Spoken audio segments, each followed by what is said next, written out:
जो इंस्टीट्यूशंस होती हैं हमारे यहाँ स्टेट्स की वगैरह की, जहाँ फंडिंग वगैरह जो है राज्य से आती है, एक्सचेकर वहाँ का आता है, ट्रेजरी की फंडिंग वहां से आती है, वहां पे इस तरह की कोई कभी भी किसी भी प्रकार की स्पेशल धार्मिक जो इंस्ट्रक्शंस या नॉलेज जो है वो इम्पार्ट नहीं की जा सकती। धार्मिक रूप से किसी के ऊपर किसी तरह की कोई बाध्यता हमारे यहाँ पे किसी प्रकार से नहीं जाएगी। तो इस प्रकार से जो है हमारा संविधान अपने आप में इतना विस्तृत है और उसमें जो है अपने आप में जो धर्म को स्वतंत्रता का जो कॉन्सेप्ट है वो आप लोगों को बहुत ही ब्रॉड एंगल से सोचना है, बहुत ही खुले विचारों से। आप लोग सभी एक अच्छी जनरेशन है, यंग जनरेशन है, तो धर्म की स्वतंत्रता का अधिकार निर्बाध रूप से हमारे संविधान में दिया गया है। कुछ केसेस जो हैं वो हमारे संविधान में धर्म की स्वतंत्रता से रिलेटेड हैं और जिनको कोर्टों ने जो है समय समय पर जो है प्रमोट करती रही हैं। ऐसे कुछ इम्पोर्टेंट केसेस जो हैं वो मैं आप लोगों के साथ में थोड़ा सा डिस्कस कर लेता हूँ, जिसमें सबसे पहला केस है SR Bommai versus union of India. SR Bommai versus union of India का केस भी जो है वो हमारा जो संविधान का जो ढांचा है उसमें एक धर्म का क्या रोल है, धर्म की स्वतंत्रता क्या क्या रोल है और क्या एक्सटेंट है, क्या इसमें किसी प्रकार से बदलाव किए जा सकते हैं या ये कितना महत्वपूर्ण है, उस एंगल को स्टडी किया गया। और इस केस में कहा गया कि सेक्युलरिज्म, धर्मनिरपेक्षता जो है वो हमारे संविधान का एक बेसिक फीचर है, अभिन्न अंग है और इसको किसी भी प्रकार से खंडित या किसी भी प्रकार से डिस्ट्रॉय नहीं किया जा सकता। तो एक लीडिंग केस जो है वो एसआर बोम्मई वाला केस है। उसके बाद यही चीज जो है वापस से जो है आगे जाके जब सुप्रीम कोर्ट के सामने और भी मामले आए तो अरुणा राय वर्सेस यूनियन ऑफ इंडिया का एक बहुत महत्वपूर्ण जो मामला था, उसके अंदर भी यही कहा गया कि भाई सुप्रीम कोर्ट ने कह दिया, क्या कह दिया सुप्रीम कोर्ट ने कि हाँ, आप किसी भी प्रकार की टीचिंग्स वगैरह, किसी भी प्रकार का नॉलेज वगैरह जो है वो इम्पार्ट किया जा सकता है, अपने लोगों के अंदर सर्कुलेट किया जा सकता है, लेकिन धर्मनिरपेक्षता उसमें एक बेसिक चीज रहनी चाहिए और ऐसा कोई उसके अंदर कोई नियम या कानून या ऐसी कोई चीज नहीं होनी चाहिए जिससे कि ये संदेश जाए कि एक किसी पर्टिकुलर रिलीजन को जो है ये चीज जो है प्रमोट की जा रही है। ठीक है, इस चीज को हम लोग थोड़ा सा ध्यान रखेंगे। फिर एक case स्टैनुलस versus state of Madhya Pradesh का केस है। स्टैनुलस versus state of Madhya Pradesh का केस है, ये भी अपने आप में एक काफी लीडिंग केस है। ये थोड़ा सा जो रिस्ट्रिक्शंस जो है हमारे यहाँ पे उस पर्सपेक्टिव में अगर हम लोग इसको देखेंगे तो ज्यादा अच्छा है कि जो हमने अभी डिस्कस किया कि पब्लिक ऑर्डर, मोरालिटी और हेल्थ की हम बात कर रहे हैं, उस बेसिस पे किसी भी प्रकार से इतनी फ्रीडम नहीं दे दी जाए कि वो पब्लिक ऑर्डर के लिए घातक हो जाए कल को। ठीक है, तो जो रिलीजियस कन्वर्जन या फोर्स्ड कन्वर्जन, जो मैं कहूँगा फोर्स्ड कन्वर्जन, जबरदस्ती का कन्वर्जन कराना, वो जो है इनवैलिड माना गया इस particular स्टैनुलस versus state of Madhya Pradesh के केस के अंदर। ठीक है, अभी जो बात आती है कभी कभी हमारे यहाँ पे ये भी एक कॉन्सेप्ट समझ में आता है कई बार कि भाई जो स्टेट है, जो राज्य है, उसका प्राइमरी कर्तव्य जो होता है वो चलाना, गवर्नेंस चलाना, प्रशासन चलाना, लोगों को सेवाएं प्रदान करना, सब कुछ करना। ठीक है, और उसी के अंदर पब्लिक ऑर्डर और मोरालिटी को या डेकोरम को मेंटेन रखना, कंटिन्यू रखना, ये भी एक जरूरी चीज हो जाती है। ठीक है, तो कई बार ऐसी सिचुएशन आ जाती है कि कोई जो धार्मिक संस्थाएं वगैरह जो हैं जिनका काम रिलीजियस टीचिंग्स देना है, क्या उनके ऊपर किसी प्रकार से गवर्नमेंट जो है उसको क्या एक्वायर कर सकती है या राष्ट्रहित में उसको कंट्रोल कर सकती है, उसकी नीतियों को कंट्रोल कर सकती है, उसके कार्यकलाप हैं उनको कर किया जा सकता है क्या, मैनेजमेंट क्या उनका अपने हाथ में लिया जा सकता है? तो इसका उत्तर होगा कि हाँ, अगर ऐसा कभी कोई कोई सिचुएशन आती, कभी कोई चीज आती है तो समय समय आ रहे हैं ये काम कर सकती है अपने हाथ में, चाहे वो सरकार चाहे कोई भी किसी भी प्रकार की सरकार हो, वो अगर चाहे तो सिस्टमाइज करने के लिए जो है ऐसी संस्थाओं का नियंत्रण हुआ, उनका कंट्रोलिंग हुआ, उनका वर्किंग जो हुआ वो अपने हाथ में ले सकती है और किसी भी तरह से उसको कंट्रोल कर सकती है, ठीक है। और कुछ नियम जो है इस बारे में बनाए जा सकते हैं। ओके, एक केस आनंद मार्गी केस जो है वो आप लोगों ने सुना होगा। ये भी एक बहुत अच्छा केस जो है वो उसमें जो एक तांडव डांस की जो परंपरा वगैरह जो थी, है ना, तांडव दास की परंपरा बहुत, ये 80 मेरे ख्याल से एग्जैक्टली ईयर मुझे याद नहीं है अभी, 84 का केस है शायद सुप्रीम कोर्ट के अंदर। इसको आनंद मार्गी केस नाम से ज्यादा माने जाते हैं। और उसमें मतलब जो घातक हथियार वगैरह और जो बोलते हैं इंसानों के लिए घातक तरीके के डांस वगैरह इस तरह के होते थे। तो ये डांस को जो है बैन कर दिया गया था वहां पे। तो और आगे जाके ये चीज जो है कोर्ट ने भी अपहेल्ड करी कि हाँ, लॉ एंड ऑर्डर मेंटेन करने के लिए, पब्लिक हेल्थ के लिए, मोरालिटी के बेसिस पे अगर राज्य चाहे तो इन सभी चीजों को कंट्रोल कर सकता है। इस तरह के जो इवेंट्स होते हैं, अगर समाज में किसी तरह से मोरालिटी मोरालिटी को डिस्टर्ब करते हैं या किसी तरह से एक जो बोलते हैं अराजकता टाइप्स अगर फैलाने का ऐसा कोई चीज है या ऐसी कोई बातें हैं, तो उनको जो है समय समय पे कंट्रोल किया जा सकेगा। ये आप थोड़ा सा ये ध्यान रखेंगे, ठीक है। सोशल रिफॉर्म्स के लिए, सार्वजनिक हित के लिए जो है जो सरकारें जो है इस तरह के नियम वगैरह वो समय समय पर जो है ला सकती है। और नियंत्रण भी ऐसे इंस्टीट्यूशंस वगैरह के लिए किए जा सकते हैं। तो फ्रीडम का ये जो कॉन्सेप्ट है, एक आप लोगों ने शायद नेशनल एंथम केस भी सुना होगा। मतलब कोई बताएगा मुझे कि नेशनल एंथम केस अगर आप लोगों ने पढ़ा है तो क्या था वो ऐसा, और क्या किसी ने अगर आप लोगों ने पढ़ा है, एनी वन ऑफ यू? मेरी आवाज आ रही है आप लोगों को? Yes sir. Yes sir. Yes sir. Okay, ठीक है ठीक है। एक्चुअली कई बार क्या नेटवर्क का थोड़ा सा इशू हो जाता है, तो हाँ वैसे, हाँ जी, हाँ राहुल आप कुछ बोले थे, राहुल राठौड़। नेटवर्क की प्रॉब्लम तो आ रही है। और नेटवर्क का तो देखो इशू, हालांकि मैं कोशिश कर रहा हूँ कि मैं पूरा कनेक्टेड रहूं, बट हम इसमें क्या कर सकते हैं, ठीक है। तो नेशनल एंथम वाला केस भी थोड़ा सा इसी से रिलेटेड था, और उसमें भी कहा गया था कि किसी को जो है फोर्स नहीं किया जा सकता। ये आप थोड़ा सा जो मेन जो केसेस हैं उनके बारे में आप थोड़ा सा ध्यान रखें कि किसी धर्म को फॉलो करने के लिए किसी को बाध्य नहीं किया जा सकता। किसी की कोई रिलीजियस फीलिंग है, धार्मिक भावनाएं हैं, उनको जो है किसी तरह से आप जो है हर्ट नहीं कर सकते हैं। और जो है फोर्स करना, किसी को कंपेल करना, जबरदस्ती करना, ये सारी चीजें जो है फ्रीडम के अंदर नहीं आती है। और इसीलिए जो ऐसी सारी चीजों को जो है मना किया गया। और हमारे संविधान में इसके लिए बिल्कुल क्लियर कट जो है पूरा प्रॉपर जो है वो सिस्टम है, ठीक है। कई लोग जो हैं वो ये ऐसा मान के चल जाते हैं कि भाई जो हर धर्म के अंदर कोई न कोई ऐसी फेस्टिवल्स होते हैं। देखिए आप जैसे कभी जैसे हम कहते हैं कि कोई यात्रा निकालना है, कोई जुलूस निकालना है, ये वो है। हर धर्म के अंदर ऐसी सारी जो है परंपराएं हैं, ट्रेडिशंस हैं, सब कुछ है। तो हमारे यहाँ संविधान इतना अपने आप में एनरिच्ड है, इतना पावरफुल कॉन्स्टिट्यूशन है हमारा, कि वो सभी चीजों को निर्बाध रूप से चलने के लिए वो करता है। और आप देख सकते हैं कि देखो सर्वधर्म सद्भाव का सबसे बढ़िया एक सिस्टम जो है इंडिया में देखने को मिलता है कि हमारे यहाँ नवरात्रि भी साथ में आती है, और रमजान का जो पवित्र महीना है वो भी साथ में चलता है। फ्रीडम ऑफ रिलीजन को समझने के लिए हम लोगों को और कोई कंसेप्ट हमारे संविधान को समझने के लिए नहीं चाहिए, ठीक है। तो ये freedom of religion, it is an integral part of the Indian constitution.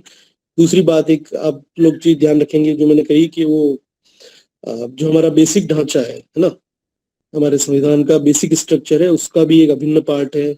हमारे कॉन्स्टिट्यूशन की प्रस्तावना जो है, प्रीएम्बल जो है, उसमें भी इसको लिया गया है। और क्योंकि वो अपने आप में एक इंटरफेस देता है कि धर्म की सद्भावना, धर्म की फ्रीडम, ठीक है।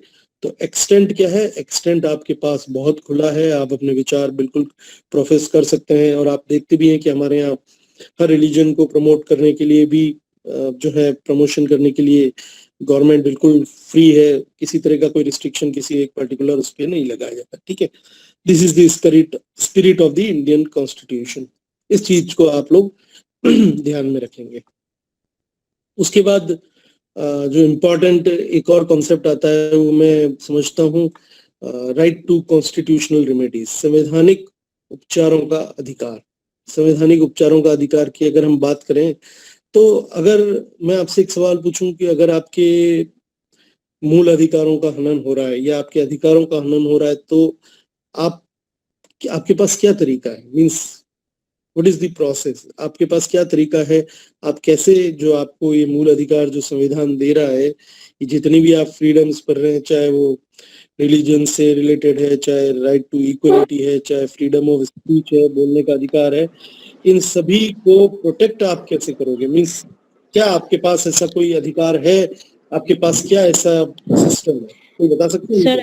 Sir right to constitutional remedy के अंदर हम डायरेक्ट सुप्रीम कोर्ट में जा सकते हैं, सुप्रीम हाई कोर्ट कोर्ट जा एंड सकते सुप्रीम हैं। Court. Okay okay, very good. बिल्कुल सही आप लोगों ने बताया कि हमारे संविधान का जो रक्षक है, जो गार्जियन जो है, किसको माना जाता है? Supreme court. Yes, supreme court. और सुप्रीम कोर्ट को मानने का रीजन यही है, देखिए, न्यायपालिका जब भी आती है ना, न्यायपालिका का काम जो होता है वो होता है इंटरप्रेट करना। हमारा जो संविधान है, आप देखते हो आज भी सुप्रीम कोर्ट जो है वो हमारे संविधान की व्याख्याएं किए जा रहा है, उसका इंटरप्रिटेशन किया जा रहा है, उसको एक्सप्लोर किया जा रहा है, उसकी बारीक से बारीक चीजों को, कि क्या गेस्ट है, क्या अंतर्निहित है, क्या गूढ़ उसके अंदर चीज है, इन चीजों के लिए।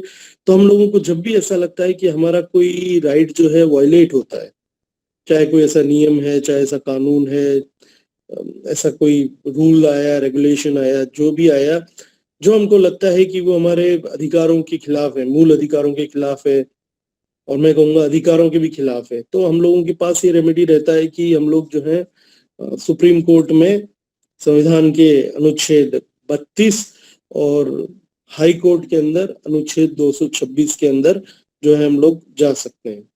अब ये जब संवैधानिक उपचार करने के लिए जब हम लोग सुप्रीम कोर्ट में जाएंगे, या मैं यूं कहूँ कि हम लोग हाई कोर्ट में भी जाएंगे, तो उसकी एक प्रक्रिया है, उसका एक सिस्टम है।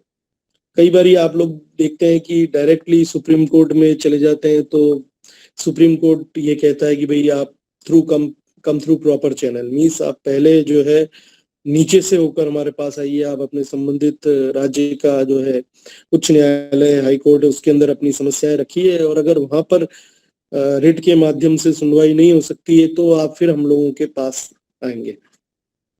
तो बेसिकली जो है हमारे इस प्रोसेस के अंदर जो 5 जो बेसिक जो है रिट्स जो है वो हम लोगों को प्रदान की गई है, ठीक है। 5 रिट्स के अंदर अभी जैसे सबसे पहले में सबसे इम्पोर्टेंट रिट मींस ऐसा आपके पास ये एक याचिका दायर करने का एक तरीका है जिसके तहत आप कोर्ट में या हाई कोर्ट में, चाहे सुप्रीम कोर्ट में जा सकते हैं और रिलीफ मांग सकते हैं। रिलीफ मींस कि साहब मेरा जो ये है अधिकार जो है इसका हनन हुआ है।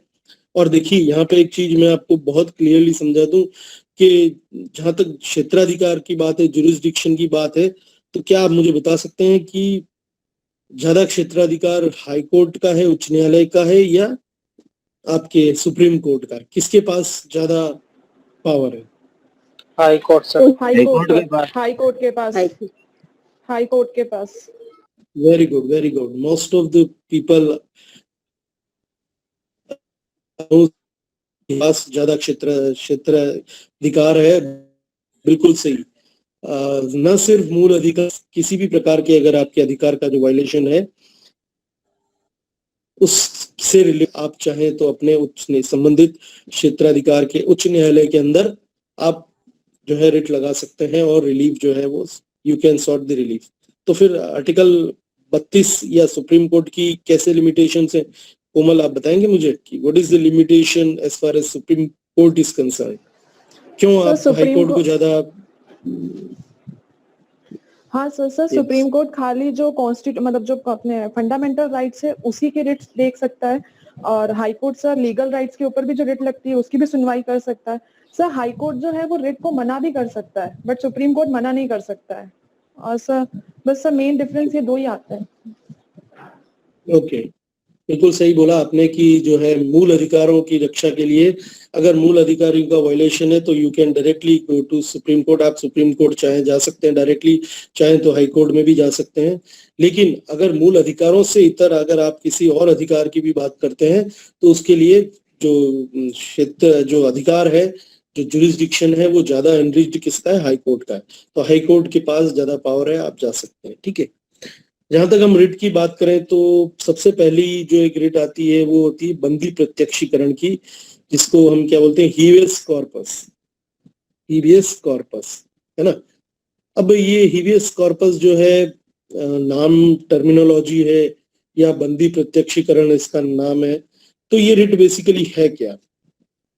ये रिट उस चीज से संबंधित है जब किसी व्यक्ति को कोई भी एडमिनिस्ट्रेटिव अथॉरिटी जो है अरेस्ट कर लेती है, बंद कर देती है, निर्बंध कर देती है, और बिना किसी लीगल वैलिडेशन के, लीगल अधिकार के, बिना किसी नियम कायदे के, और उसको अरेस्ट करके और जब अपनी डिटेंशन में ले लेती है ना, अपने आरोध में उसको ले लेती है और अपने पास रखती है और डिस्क्लोज नहीं करती है ना, ऐसी किसी भी संस्था के पास या ऐसी किसी भी इंस्टीट्यूशन, प्रशासनिक, गैर प्रशासनिक, ऐसी किसी भी संस्था के खिलाफ अगर ये आरोप है कि उन्होंने किसी प्रकार के व्यक्ति को किसी मामले में या बिना किसी मामले के भी अरेस्ट करके रखा है या बंद करके रखा है, या मैं कहूँ यूं ही बंदी बना के उसको रखा हुआ है, तो ऐसे संस्थाओं के खिलाफ, ऐसी प्रशासनिक अथॉरिटीज के खिलाफ ये याचिका लगाई जा सकती है बंदी प्रत्यक्षीकरण की।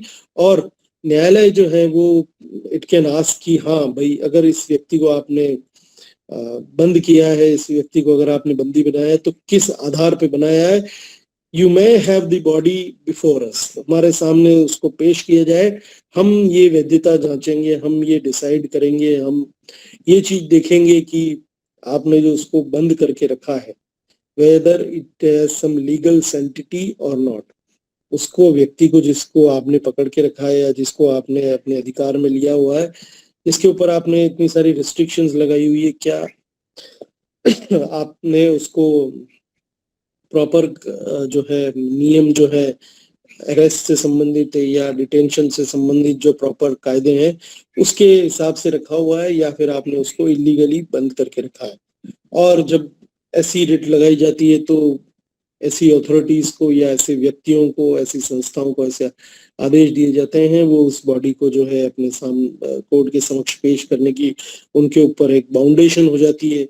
बाउंडेशन इसलिए हो जाती है क्योंकि न्यायालय का आदेश है, और न्यायालय का आदेश है तो आप देखेंगे कि उसको एग्जीक्यूट करना एनफोर्समेंट एजेंसी है, चाहे पुलिस है, प्रशासन है, सभी उसको प्रेजेंट करके और उसकी लीगल वैलिडिटी चेक करते हैं कि हाँ, अगर उसमें कोई ऐसा कोई लूप होल पाया जाता है, अगर वो व्यक्ति जिसको निरुद्ध किया गया है या जिसको बंद करके बनाया हुआ, बंदी बनाया हुआ है अगर गलत तरीके से उसको अरेस्ट किया गया है तो कोर्ट उसको फ्री तो करेगा ही करेगा, साथ में ऐसे लोग जिन्होंने ये काम इलीगली किया है या जिन्होंने मैलिफाइड इंटेंशन से ये काम किया है, गलत इंटेंशन से, दुर्भावना से, बिना किसी नियम कायदे के अगर इस तरह से किसी को बंदी बना के रखा है, तो ऐसे लोगों के खिलाफ भी कोर्ट जो है कोई भी एक्शन इनिशिएट कर सकती है, और जो जिसको निरुद्ध किया गया है इस प्रकार से नियम विरुद्ध, उसको फ्री करने का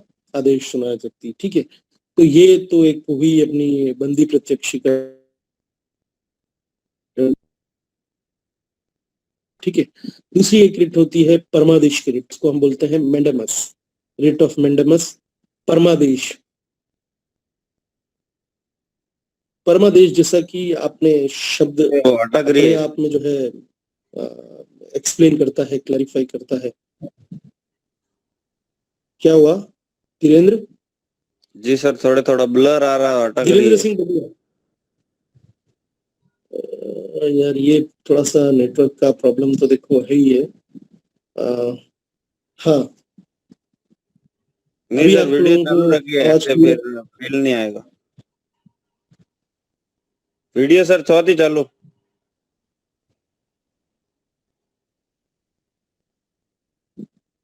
मुझे कई बार लगता है कि डाटा जो है वो वीडियो की वजह से शायद डिस्टर्ब होता है ना? क्योंकि क्या है कि नहीं सर, इसके अलावा कोई जैसे मेरे, ठीक है, हाँ, तो हम लोग बात कर रहे थे परमादेश की। तो जैसा कि इसका जो वर्ड अपने आप में जो है परम आदेश, हम आदेश देते हैं, मीन्स समझे इसको कैसे?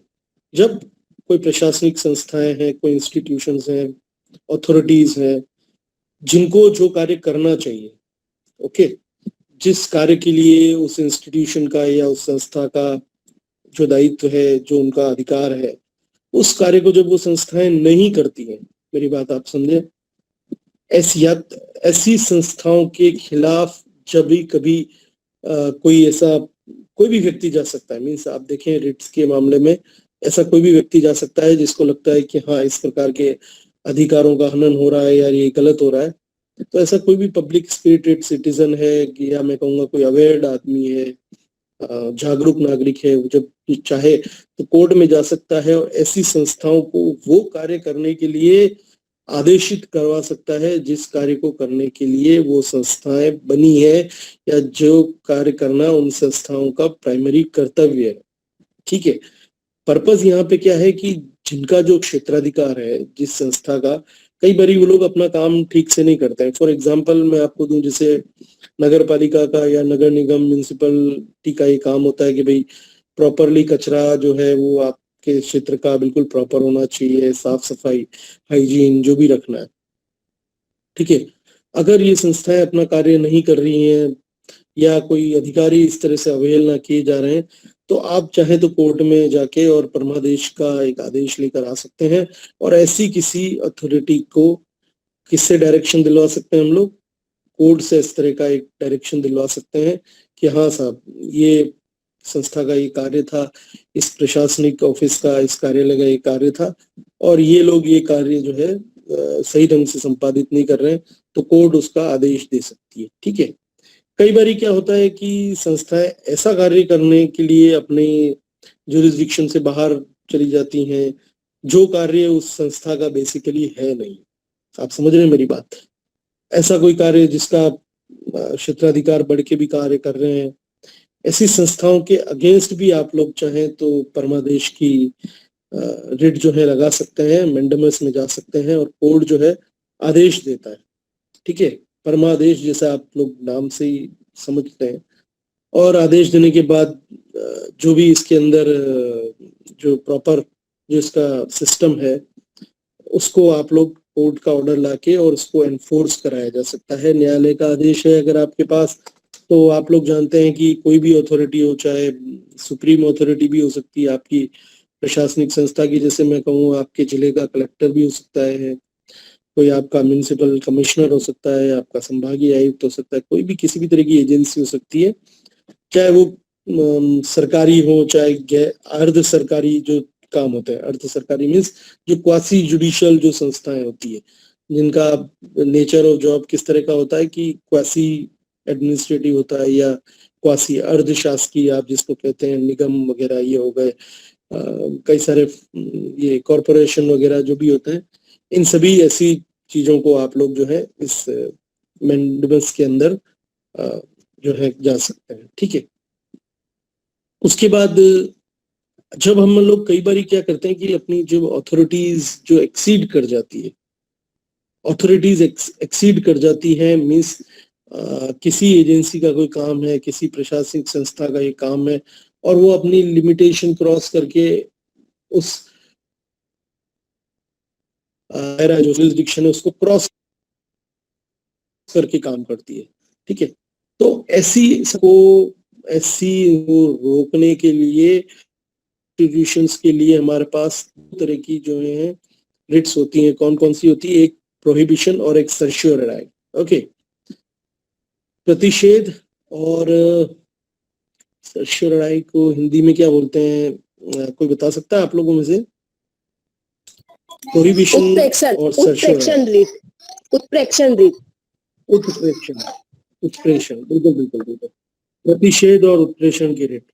तो जब संस्थाएं अपना जो दायरा है, जो अपना जुरिस्डिक्शन है, देखिए हर संस्था हमारे यहाँ जो भी एडमिनिस्ट्रेटिव अथॉरिटी है, चाहे जुडिशरी है, चाहे कोई भी एजेंसी है, लेजिस्लेचर है, सभी का काम जो है नियत है।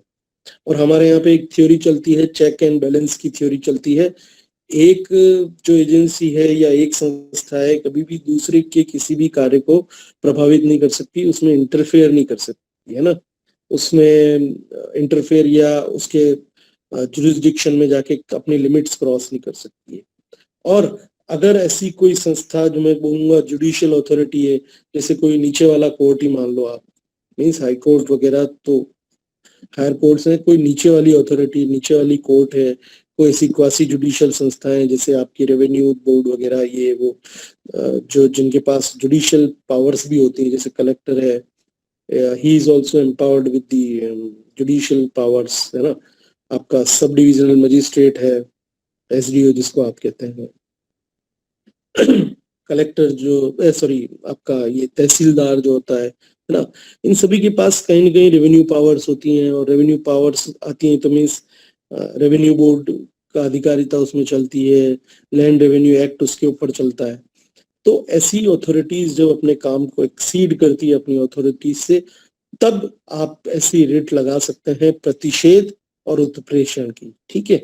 कि और कोर्ट जो है, न्यायालय जो है, कोई आदेश दे सकती है कि भैया ये जो है you are crossing your limits, आपके क्षेत्राधिकार का कार्य है नहीं है ये, तो आप जो है इस कार्य को नहीं करें।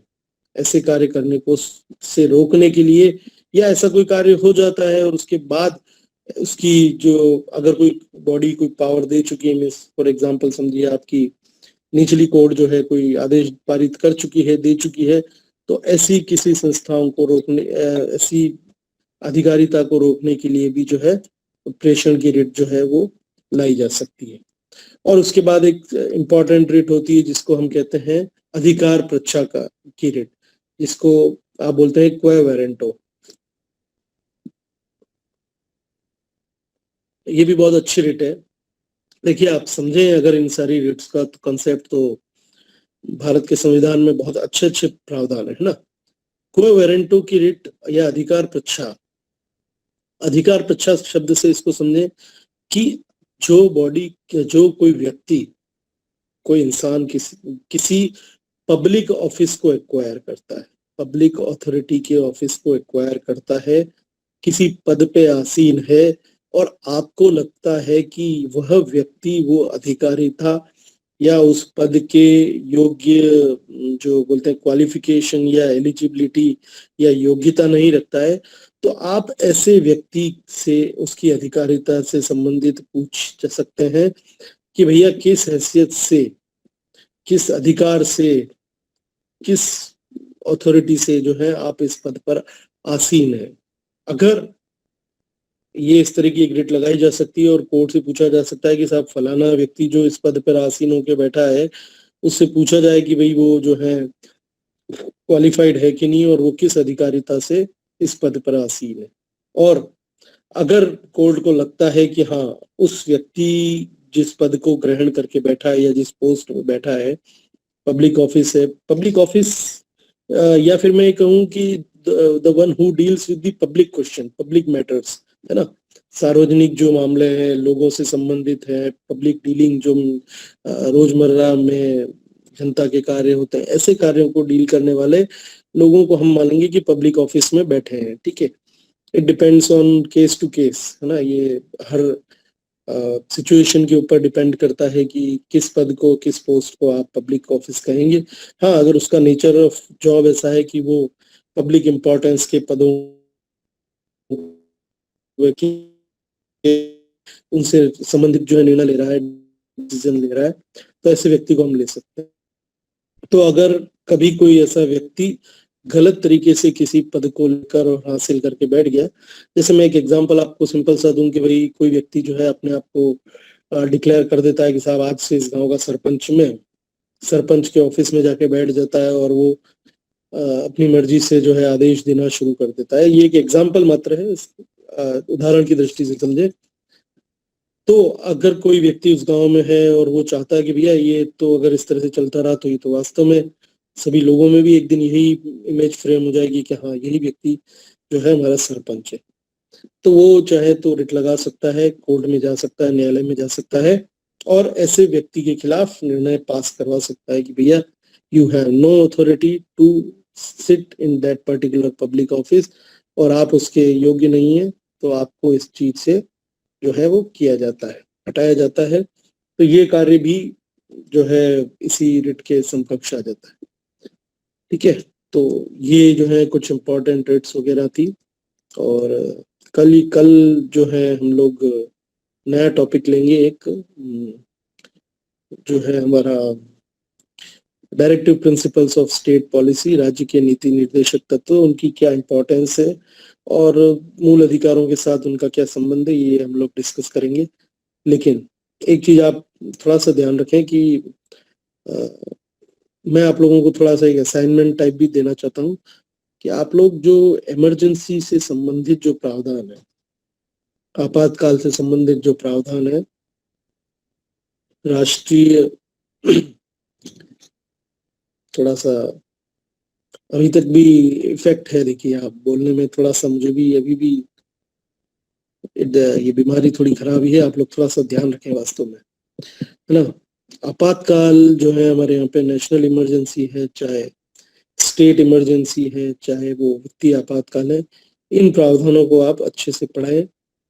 एक आपको असाइनमेंट के तौर पे है और नेक्स्ट वीक तक जब भी हम लोग क्लास, कल तो हमारी क्लास है ही है, कल हम लोग कंटिन्यू करेंगे, लेकिन नेक्स्ट वीक हम जो है इमरजेंसी के प्रावधान भी फटाफट से लेंगे, ठीक है, ताकि हम लोग टॉपिक्स कवर करते रहें। ठीक है, थैंक यू सो मच आप सभी लोगों को, और अपना हेल्थ का ध्यान जरूर रखें, है ना। सर आपका भी बहुत बहुत धन्यवाद थैंक यू सो और मच, आप भी ध्यान रखें। Thank you so much.